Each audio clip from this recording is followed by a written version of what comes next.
Luggage sekarang ni susah nak cari yang elok kukuhkan. Yang ini awak kukuh sangat-sangat. Dia punya cover tu aluminium tau. Ada dia punya protector. So kalau korang campak bag ni kan, dekat airport mesti diorang campak-campak kan. Jangan risau, okey. Dekat bahagian sini ada tempat untuk letak korang punya barang. Dekat bahagian bawah ni pula ada tempat untuk letak korang punya air. Kat atas ni pula boleh letak power bank dekat dalam. And cucuk je telefon korang dekat sini. Luggage ni dia tak pakai zip awak, sebab zip senang orang nak cucuk and buka korang punya luggage kan.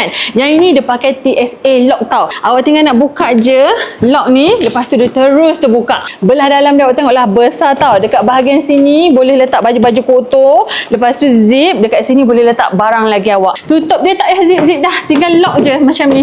Kat bahagian kaki dia ni ada tempat untuk hook lagi barang-barang yang korang nak pegang. Dia punya roda pula 360 darjah awak. Sangat smooth dia punya roda tau. Dia bagi sekali dengan woven cover ni, so nanti balik boleh simpan tak berhabuk. Dia ada dua saiz 20 inch dengan 24 inch. Kalau nak boleh klik dekat link Ayu. Beli sekarang awak sebab dia tengah ada sale.